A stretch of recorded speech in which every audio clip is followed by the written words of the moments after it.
Hi friends, welcome back to Maheswari cooking. இன்றைக்கி என்ன பார்க்க போகிறோம்னா ரொம்ப டேஸ்டியான முட்டை குழம்பு தான் பார்க்க போகிறோம்.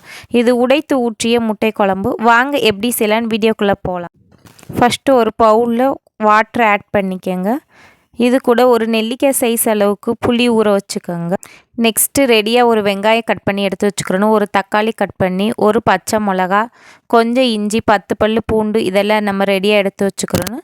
இப்போ ஒரு மிக்ஸி ஜாரில் இதெல்லாம் ஆட் பண்ணி கிரைண்ட் பண்ணி நைஸ் பேஸ்ட்டாக எடுத்து வச்சுக்கிறணும். இந்த மாதிரி ரெடியாக எடுத்து வச்சுக்கிறணும் பேஸ்ட்டை. நெக்ஸ்ட்டு முட்டை குழம்பு பண்ணுறதுக்கு ஸ்டவ் ஆன் பண்ணி ஒரு பேனில் தேவையான அளவு ஆயில் ஆட் பண்ணிக்கோங்க.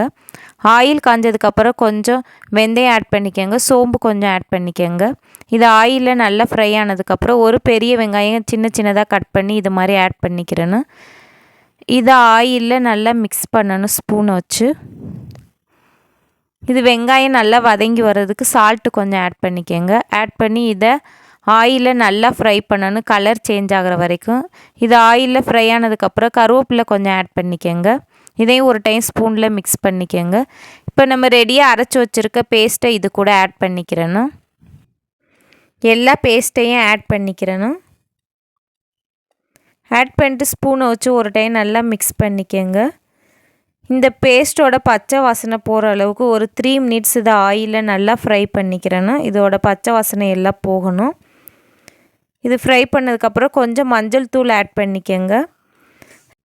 2 ஸ்பூன் மிளகாய் தூள் ஆட் பண்ணிக்கோங்க. 4 ஸ்பூன் கொத்தமல்லி பவுடர் ஆட் பண்ணிக்கோங்க. ஆட் பண்ணி இதையும் ஆயிலில் நல்லா ஃப்ரை பண்ணணும். அந்த மசாலாவோட பச்சை வாசனை போகிற வரைக்கும் ஒரு 2 நிமிஷம் இதை ஆயிலில் நல்லா ஃப்ரை பண்ணிக்கிறணும். ஃப்ரை பண்ணதுக்கப்புறம் இப்போ நம்ம கரைச்சி வச்சுருக்க புளியை இது கூட ஆட் பண்ணணும், புளி தண்ணியை.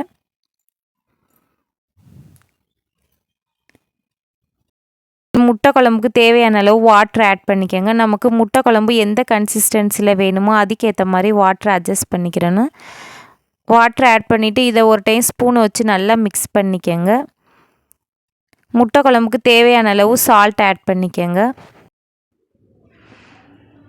தேவையான அளவு சால்ட்டு சேர்த்ததுக்கப்புறம் ஸ்பூனை வச்சு ஒரு டைம் நல்லா மிக்ஸ் பண்ணி விட்டுக்கோங்க.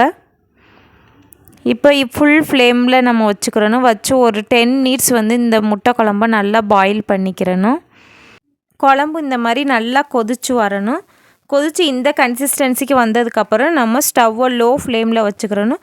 லோ ஃப்ளேமில் வச்சுட்டு ஒவ்வொரு முட்டையாக குழம்புல உடச்சி ஊற்றணும். தனித்தனியாக உடச்சி ஊற்றணும். ஒரு முட்டை மேலே இன்னொரு முட்டையை ஊற்றக்கூடாது, கேப் ஊற்றணும்.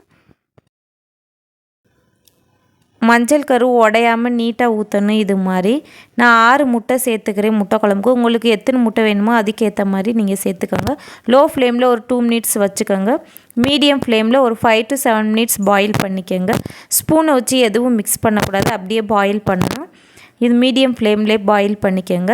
இப்போ நல்லா சூப்பராக பாயில் ஆயிடுச்சு முட்டை குழம்புக்கு முட்டை. இப்போ நம்ம வெந்துருச்சான்னு ஸ்பூனை வச்சு செக் பண்ணிக்கலாம்.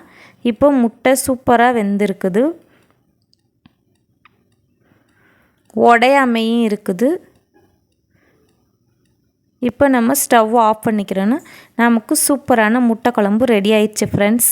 இது இட்லி, தோசை, ஒயிட் ரைஸ் கூடலாம் சாப்பிட்றதுக்கு சூப்பரான காம்பினேஷன். என்னோடய வீடியோ உங்களுக்கு யூஸ்ஃபுல்லாக இருந்துச்சுன்னா மகேஸ்வரி குக்கிங் சேனலை லைக் பண்ணி சப்ஸ்கிரைப் பண்ணுங்கள் friends. Thank you so much for வாட்சிங். பாய்.